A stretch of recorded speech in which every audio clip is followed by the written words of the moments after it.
Enfin, les suites de la mort du lion Cécile, le Zimbabwe demande l'extradition du dentiste américain qui a tué l'animal vedette et protégé du parc de Hwange. Mais d'abord, cet espoir sur le front anti-Ebola, un vaccin s'est révélé efficace à 100%. Il a été testé sur 4000 personnes en Guinée-Conakry. L'Organisation mondiale de la santé parle d'avancées très prometteuses. Les détails avec Karine Barzegar. Des cadavres sous scellés, enterrés par dizaines en Guinée, au Libéria et en Sierra Leone. Des zones entières placées sous quarantaine et une psychose sévère qui a emporté l'Afrique de l'Ouest et la planète tout entière. Depuis décembre 2013, date de sa réapparition en Afrique, l'épidémie d'Ebola a fait plus de 11 000 morts sur plus de 27 000 cas. Un chiffre lourd, mais sous-évalué de l'aveu même de l'Organisation mondiale de la santé. Mais ce vendredi, l'OMS vient annoncer une nouvelle qui risque de tout changer. Un vaccin efficace contre le virus serait à portée de main. Les données obtenues pour l'instant, et nous sommes en cours d'essais cliniques et à un stade intermédiaire, montrent qu'aucune des 2014 personnes vaccinées n'a la maladie d'Ebola 10 jours après avoir été vaccinée. Alors cette étude se traduit par une protection de 100%, car 0 patient vacciné n'a développé le virus d'Ebola. Donc avant la vaccination, il y avait plusieurs cas. La vaccination arrive et 10 jours plus tard, aucun cas, rien.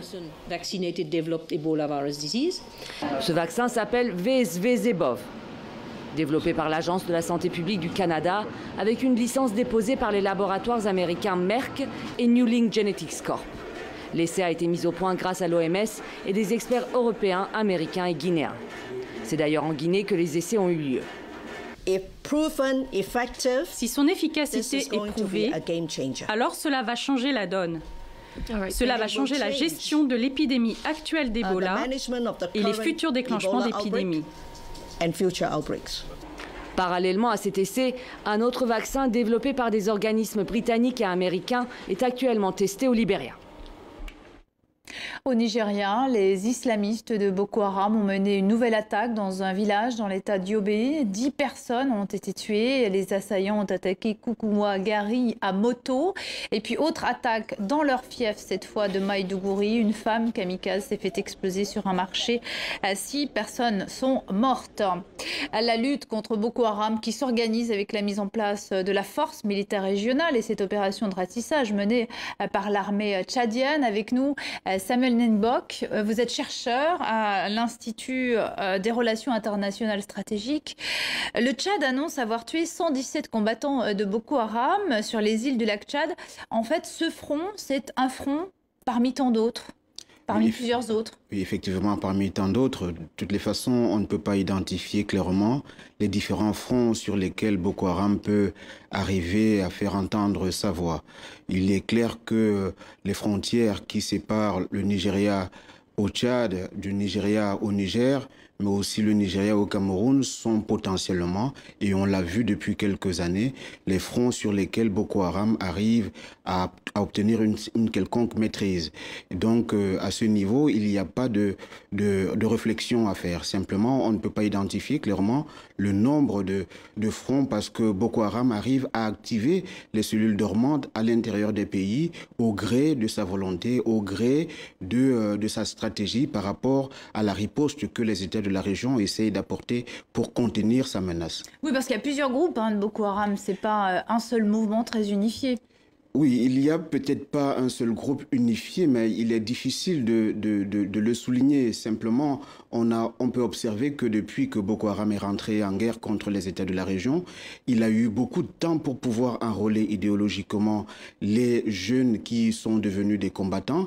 Il y a donc, à partir de ce moment, des ressources énormes, potentielles, capables d'être mobilisées de la part de Boko Haram à tout moment à l'intérieur. Les États ont mobilisé des régions conventionnelles conventionnelles pour pouvoir contenir sa menace, mais les attentats terroristes qu'on observe ces derniers temps échappent littéralement au contrôle des États. Alors on va revenir vers vous, Samuel, mais aujourd'hui, vous le savez, le général nigérian Lia Abba a été investi comme chef de la force militaire régionale qui va combattre les islamistes de Boko Haram, une force de 8700 hommes dont le siège sera situé à N'Djamena au Tchad. Plus de détails avec François-Xavier Freland.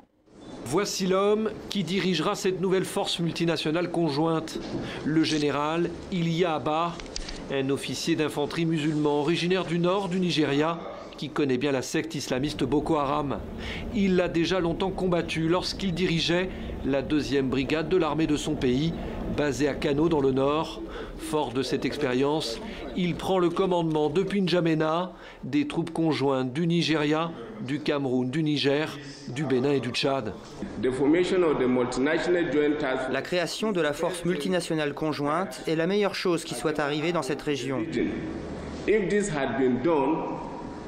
Si cela avait été fait il y a 2 ou 3 ans, cela aurait indéniablement tout changé. La visite du président nigérian Muhammadu Buhari au Cameroun aura été fructueuse. Désormais, tout semble s'accélérer. En effet, cette force doit permettre de mieux coordonner les efforts dans la lutte contre le désormais groupe État islamique en Afrique de l'Ouest. 8700 hommes en tout doivent être déployés de façon imminente. L'objectif étant de prendre en étau les combattants djihadistes depuis les 5 pays qui forment cette coalition militaire de grande envergure, l'une des premières 100% africaines de toute l'histoire du continent. Samuel N'Gok, c'est assez, 8700 hommes, pour surveiller ces frontières? C'est important, mais ça reste insuffisant. Si on doit prendre en compte les menaces potentielles ou celles que Boko Haram n'a pas encore exprimées, et si on doit faire un parallèle avec le Chebab en Afrique de l'Est, on voit très bien que malgré la mobilisation internationale de plus de 20 000 hommes pour lutter contre le Chebab en Afrique de l'Est, les Chebab ont conservé une capacité de nuisance qui leur permet aujourd'hui de continuer à perpétrer des attentats au Kenya et en Somalie. Et donc, la visite de Buhari qui est venu rendre visite au président camerounais Paul Biya, c'est un pas symbolique mais important sur le chemin de la lutte. C'est un pas important, d'autant plus que ce sont les 2 maillons les plus importants de la lutte contre Boko Haram. Je ne néglige pas non plus le Tchad qui est rentré en guerre et dont l'entrée significative a permis de réduire la capacité de nuisance de Boko Haram. C'est une rencontre qui marque le début d'une nouvelle coopération. Une nouvelle coopération, pas au sens où les 2 États n'ont pas coopéré par le passé. Simplement, c'est une avancée dans la mesure où les 2 États pourront coordonner davantage leurs moyens de renseignement entre les 2 pays qui ne communiquaient pas beaucoup sur la lutte contre Boko Haram. Donc sur ce plan, c'est un pas symbolique, c'est un pas décisif important pour la coopération en matière de lutte contre Boko Haram. Merci Samuel N'Gok d'être venu pour votre éclairage. Et puis cette dernière information, toujours au sujet de Boko Haram, eh bien, plus de 2000 Nigérians en situation irrégulière ont été expulsés du Cameroun. Des expulsions censées éviter le risque d'attentat suicide des islamistes nigérians. En Tunisie, l'état d'urgence est prolongé, prolongation de 2 mois au nom de la guerre contre le terrorisme. L'état d'urgence accorde des pouvoirs exceptionnels et renforcés aux forces de l'ordre. Il permet aux autorités d'interdire les grèves, certaines réunions, mais aussi de contrôler la presse et d'autres publications. Après presque une année passée en prison, la liberté retrouvée pour Jean-Bertrand Ewanga, le secrétaire général de l'Union pour la nation congolaise, est libéré. Mais cela ne change rien, ni à la position de son parti, ni à sa position personnelle. Il reste opposé à un changement de constitution qui ouvrirait la voie à un 3e mandat de Joseph Kabila. Notre correspondant à Kinshasa, Thomas Nicolon, l'a rencontré. Jean-Bertrand Ewanga ne veut pas de modification de la Constitution en RDC. C'est une Bible qui doit être respectée. Voilà ce qu'il nous a répété à plusieurs reprises. Aujourd'hui, c'est pour ces mêmes convictions qu'il avait été incarcéré en août 2014 et c'est la ligne qu'il continue de tenir après 1 an derrière les barreaux. Il estime aujourd'hui qu'il a été soutenu par le peuple congolais. Sa motivation, son entrain n'ont pas été affectés. Il veut continuer la lutte de plus belle. Je sors très regaillardi et je crois que nous sommes prêts pour le combat, pas contre un individu. Non, telle n'est pas l'intention de mon président Vital Kamerhe, non. de mon parti et de l'opposition, mais pour les valeurs démocratiques, pour lesquelles nous nous battons, pour qu'au Congo soit une nation véritablement démocratique.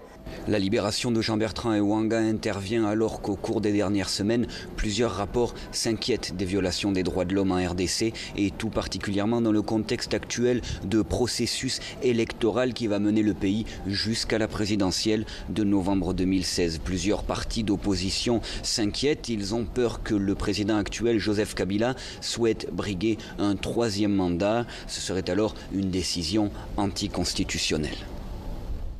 Le président burkinabé par intérim fait sa première visite à Abidjan, visite d'amitié et de travail de 48 heures. Michel Kafando s'est entretenu avec le président ivoirien Alassane Ouattara. Au menu des discussions, il a été question d'accords de coopération, des menaces sécuritaires djihadistes qui pèsent sur les deux pays, des élections, mais aussi de Blaise Compaoré. L'ex-président burkinabé vit en exil à Yamoussoukro et il ne sera pas inquiété s'il ne s'immisce pas dans la politique burkinabé. C'est en substance qu'a affirmé Michel Kafando. On l'écoute. Le problème Blaise Compaoré ne se pose pas au Burkina Faso. Véritablement, ce n'est pas une question qui nous dérange tant. Pour autant, je l'ai toujours dit aussi, pour autant que de sa part, il n'y ait pas, si vous voulez, de velléité de déstabilisation ou en tout cas de fomenter certaines actions qui puissent nuire à la transition. Si cela n'est pas, véritablement, ce n'est pas un problème pour le Burkina. Maintenant, évidemment, s'il y a des poursuites, c'est autre chose. Des propos recueillis par notre correspondant à Abidjan, Germaine Niani.